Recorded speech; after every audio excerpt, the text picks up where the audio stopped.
ভাই দিনের পর দিন সিএসকের মানে একই অবস্থা হচ্ছে। সিএসকে চেস করতে দিলেই সিএসকে মানে ভাই আমি হাত তুলে দিচ্ছি ভাই, আমার দ্বারা সব হবে না, মানে ফার্স্টেই গিভ আপ করে দিচ্ছ ভাই চেস করতে দিলে। একই অবস্থা ভাই সিএসকে তোমার, মানে এই সিএসকে মানে 175+ স্কোর চেস করেছে সেই 2018-তে লাস্ট। এত বছরে 175 এখন অব্দি চেস করিনি, একই অবস্থা। তারপরে ওদিকে সিএসকে ব্যাটিং অর্ডার তো মানে একদম ফাঁপা বলতে গেলে। তোমার ওদিকে রচিন রবীন্দ্র খেলছিল, বলতে পারো অপোনেন্টের মানে চেষ্টা থাকে যে ফার্স্ট থেকে রচিন রবীন্দ্র তোলার চেষ্টা করে। রচিন রবীন্দ্র এমন প্লেয়ার যে দাঁড়িয়ে গেলে অনেকটা খেলে দিতে পারে, সে রচিন রবীন্দ্র তোলো। তারপরে তোমার গায়কোয়াড়ের গায়কোয়াড়ের টিকে খেলার প্লেয়ার, সো গায়কোয়াড় এরা দুজন তুলে নিলেই মোটামুটি ম্যাক্সিমাম খেলা শেষ। আজকে তোমার ত্রিপাঠীর জায়গায় মানে রাহুল ত্রিপাঠীর জায়গায় কনভাকে খেলালো, খুব তো কিছু একটা করতে পারিনি। কনভা খেলছিল ভালো, বাট খুব একটা কিছু করতে পারিনি। তারপরে ওদিকে একটা মানে অ্যাজ আ বিগ হিটার বা 6 হিটার তোমার বলতে দুবে যদি আউট হয়ে যায় বা দুবেকে যদি তুলে নিতে পারো, দুবে শেষ। আর দুবে মানে জানি না কেন মানে এরকম এবছরে লাগছে যে মানে নিজেকে কন্ট্রোল করতে পারছে না। যেই একটা 6 মারে আলাদা কনফিডেন্স চলে আসে, পরের বলেও মারতে যায়, গিয়ে আউট। তারপরে তো ওদিকে তোমার আজকে বিজয় শঙ্কর ঠুকটুক করে অনেক মানে নিয়ে যাচ্ছিল, তোমার জাস্ট ইনিংসটা নিয়ে যাচ্ছিল, ঠিক আছে। আজকে আমি শুধু ভাবছি আজকে 10 ওভার প্রায় 10 ওভার বাকি থাকতে তখন ধোনি নামে আজকে। আশা করি সিএসকে ফ্যানরা খুব খুশি হবে। বাট ওই যে বিজয় শঙ্কর আর ধোনির ভাই কারোর কোনো ইন্টেন্টই নেই ভাই মারার, সবাই জাস্ট ইনিংসটা নিয়ে যাচ্ছে, জাস্ট কারোর কোনো ইন্টেন্টই নেই। আর ধোনি না লাস্টে না আসলে মানে না ভাই মারবো না ভাই, শুধু আমি লাস্ট 2 ওভারেই মারবো, তার আগে আমি ট্রাইও করবো না ভাই। এটা কী ধরনের জিনিস ভাই, মানে একটা দলের দেখো রাতের যে ম্যাচটা হলো পাঞ্জাবের সাথে রাজস্থানের ম্যাচ, ওই ম্যাচটাতে পাঞ্জাব ট্রাই করেছে ভাই, ফুল ট্রাই করে গেছে, প্রচুর উইকেট মানে পড়েছে ট্রাই করার চক্করে। তোমার এই 4 ম্যাচে 6 ম্যাচে আউট হচ্ছে, এরকম হচ্ছে, বাট অ্যাটলিস্ট ট্রাই তো করেছে ভাই। এরকম কোনো ইন্টেন্টই নেই। মানছি তোমার কাছে এখনও সেরকমভাবে ব্যাটসম্যানের অপশান এখন অ্যাভেলেবেল নেই, বাট ট্রাই করো ভাই। ট্রাই না করলে জানবে কী করে হবে কি হবে না। সো ব্যাটিং অর্ডার অবস্থা খুব খারাপ। বোলিংয়ে নূরের জন্য বিশেষ করে, বা শুরুর দিকে খালিল যেরকম খেলছে বোলিংটা তাও সিএসকে ঠিক আছে, বাট ব্যাটিংয়ে সিএসকের অবস্থা খুব খুব খুব খারাপ ব্যাটিংয়ে।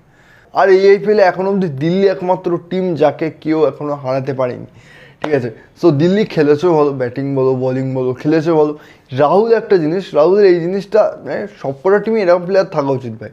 তুমি ধরো প্রথম দিকে কিন্তু রাহুল খুব বেশি না বল পেয়েছে, না খুব বেশি মানে বিশাল মেরেছে কিছু, টুকটুক করে খেলছে, দরকার হলে মারছে, জাস্ট ইনিংসে নিয়ে যাচ্ছে। বাট দরকারের টাইমে মিডিল ওভারে বা শেষের দিকে মেরেছে ভাই। সো ইনিংসটা তো তোমাকে বিল্ড করতে হবে, তুলতে তো হবে রানটা, সে তুমি আগে ব্যাট করো শেষে ব্যাট করো, একটা রান তো তুলতে হবে। সো ব্যাটিংও দিল্লি ভালো করেছে, বোলিংও ভালো করেছে, অবভিয়াসলি মানে এক্সট্রাঅর্ডিনারি মানে কিছু মানে আলাদা করে বলার নেই। নিজেদের যে জায়গায় নিজেদের যে কাজটা করা উচিত সে জায়গায় করেছে।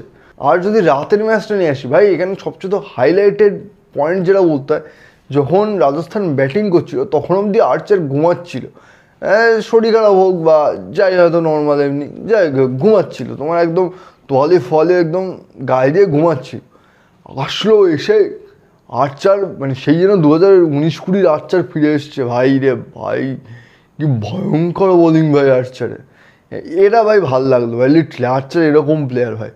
এতদিন লিটলি মানে চ্যাম্পিয়ন্স ট্রফি বলো বা আইপিএলের শুরুর দিকে খারাপ লাগছে আর্চারকে দেখে, যে আর্চার এত ভালো বোলারে লোক টার্গেট করছে ওর ওপর, বাট আর্চার ভালো বল করেছে। ওদিকে রাজস্থানের বোলিংয়ের সাথে সাথে ব্যাটিংও ভালো হয়েছে রাজস্থানের। ওদিকে তোমার রিয়ান পরাগ বলো বা তোমার হিটম্যানও কিছুটা ক্যামিও ইনিংস খেলেছে। হিটম্যানের থেকে রাজস্থান ফিনিশ চাইছে, বাট সেটা হিটম্যানের দ্বারা হচ্ছে না। বাট ভালো তোমার রাজস্থানও তোমার ভালো খেলেছে। ওদিকে জয়সওয়াল তোমার ফর্মে ফিরেছে, বা জয়সওয়াল একটা ভালো ইনিংস পেয়েছে বলতে পারো। কিন্তু এই ম্যাচে পাঞ্জাবের যেন কিছু লুপ হোলস বলো কাইন্ড অফ দেখা গেল। তোমার ফার্স্টে যে আউট হলো, আমি নয় মানছি নতুন প্লেয়ার ঠিক আছে, বাট শ্রেয়াসের ওখানে ওই শটটা খেলাটা উচিত হয়নি। বল ভালো ছিল অবভিয়াসলি, আর্চারের বলটা ভালো ছিল, বাট শ্রেয়াসের ওখানে ওই শটটা না খেললেও হতো মেবি।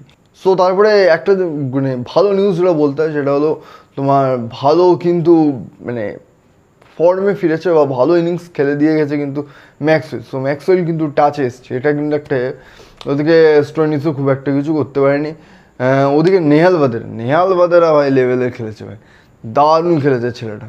তারপরে তো সব ফটাফট আউট হওয়া স্টার্ট করলো। সেই সময় যে আসছে সবাই জানে ভাই অবভিয়াসলি ওই জায়গায় চালাতে হবে ভাই এই ম্যাচ জিততে গেলে। সো চালিয়েছে, হয়নি ঠিকঠাক কানেক্ট বা ভাগ্য ছিল না তোমার পাঞ্জাবে।